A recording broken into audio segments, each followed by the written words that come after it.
I usually sail Royal Caribbean, but this time I tried something completely different. I just got back from the Norwegian Viva, and it surprised me.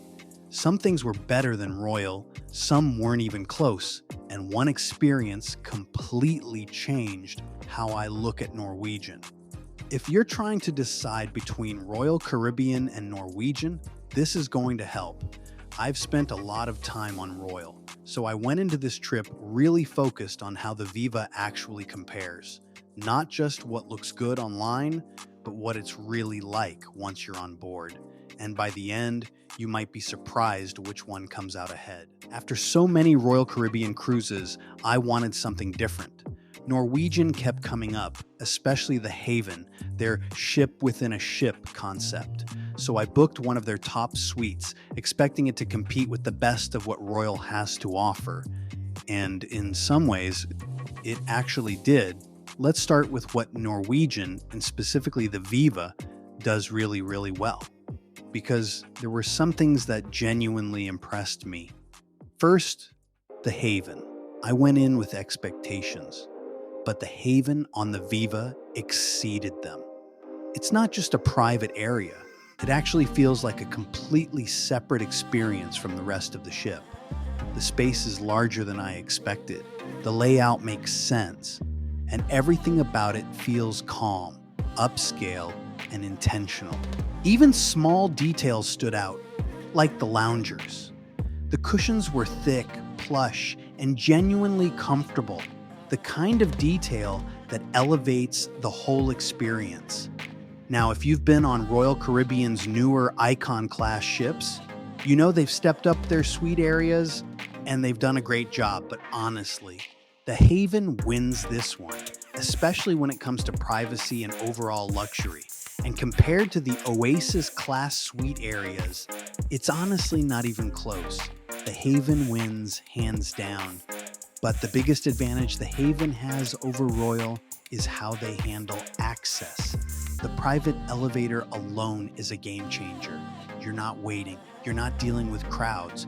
You go straight from your suite to the Haven or key areas of the ship seamlessly. And then there's getting on and off the ship. At every port, there are dedicated Haven lines to reboard the ship, something Royal doesn't offer.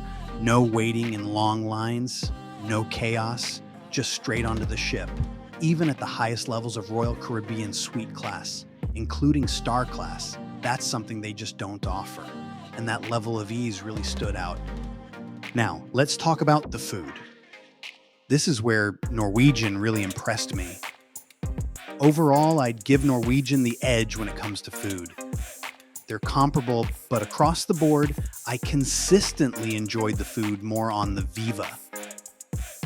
The one standout comparison for me, the Haven restaurant was significantly better than Coastal Kitchen. And that's a big deal because that's where you're going to spend a lot of your time.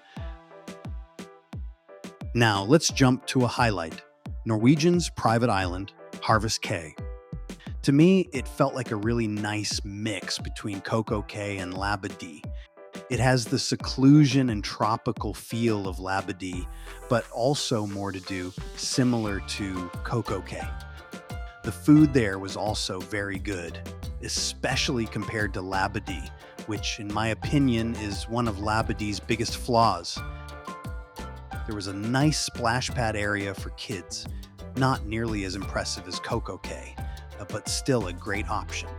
They also had a small animal sanctuary, which was unexpected, and honestly a really nice touch. The kids loved it, but the biggest surprise, and probably the biggest advantage, was the luxury beach cabanas.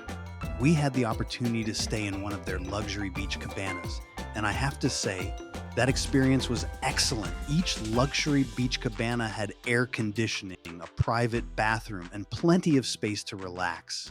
And compared to CocoCay's Beach Club, they were about a quarter of the price. So not only are you getting a great experience, you're getting significantly better value. And then the activities. The go-karts were honestly one of the most fun things I've ever done on a cruise ship.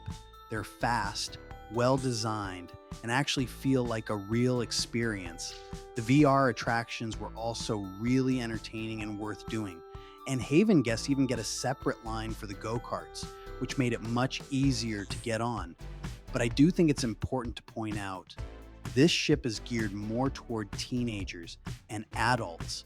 Lou couldn't drive the go-karts and couldn't do most of the VR experiences. So while there are things for kids, it doesn't have the same all ages appeal that Royal Caribbean offers. But overall, there's a lot that Norwegian does really well. But not everything was perfect. The first thing I noticed was the ship layout. It just felt odd. There were times where getting from one place to another just wasn't simple. For example, if I was on deck 16 and wanted to get to the front of the ship, I had to walk straight through the Surfside Eatery, the buffet, and because there aren't many true common hallways, everything kind of funnels through the same spaces.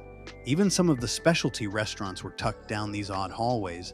The whole flow just felt a little off, so even when the ship isn't full, it still feels crowded, and you really notice that in the buffet. The Surfside Eatery just felt tight, the seating is close together, and during peak times, it gets pretty congested. It never really felt like it had enough space for the amount of people on the ship. And honestly, that carries over into other areas as well. Another issue, the venues are small, really small. Sid Norman's is one of those places people always talk about. The venue you're supposed to get to early for. But even on a night when it was just a guitar player, I couldn't even get through the front door. It was completely packed. Standing room only, so I can't even imagine what it's like for something bigger like the show Rumors. The comedy club is also tiny, and neither venue takes reservations. So people say you need to get there an hour early just to have a chance at getting in. And honestly, I'm on vacation. I'm not waiting around for an hour for a show, especially with 2 kids. Another big disappointment for me was the entertainment even before the cruise started. The show Beetlejuice, which was supposed to be their main production, was canceled. And honestly, that was a big deal. I've always felt like Norwegian was a little weaker when it comes to entertainment, and that show was one of the main reasons I booked the Viva in the first place. What made it more frustrating was the timing. It was canceled after final payment was due, so I couldn't switch ships or really do anything about it. And going into the cruise, that was already a bit of a turnoff. And then once on board, it kind of confirmed my expectations. We saw The Magician, which was good, not amazing. The kids liked it, and we saw the show Icons, which was good, but not nearly the level of production I'm used to on Royal. But that was basically it for the entire week. Most of the other entertainment takes place in those same smaller venues, which are hard to get into. And coming from Royal Caribbean, the difference is noticeable. If I gave Royal Caribbean a 10 out of 10 for entertainment, the Viva is probably closer to a 3. And for me, that's a big deal. Up until this point, I was actually starting to think I might try Norwegian again, even though the entertainment was lacking. The Haven experience was strong enough that I was seriously considering it. I even started looking at other sailings while I was on board, but then something happened involving the kids club that really changed things for me. I'm not going to get into all the details here, and I'll cover that in a separate video, but it was one of those moments that makes you stop and rethink the overall experience. For me personally, nothing I experienced on the Viva matched the level of Star Class, but compared to Sky Class, I'd actually give the edge to the Haven. The private elevator, the overall suite area, the Haven restaurant, and that true ship within a ship feel, it just creates a more elevated, more private experience. That said, you are giving something up. If nightly entertainment is important to you, Royal still has the advantage. But if you're willing to trade that for a more relaxed, more luxurious environment, the Haven really stands out. This was my first time sailing Norwegian, and I have a lot more to share. I'm going to take a deeper look at the Haven experience, break down what it's really like sailing at that level, and go into more detail on everything that stood out on this trip. So if you're trying to decide between Norwegian and Royal, make sure you're subscribed because there's a lot more coming.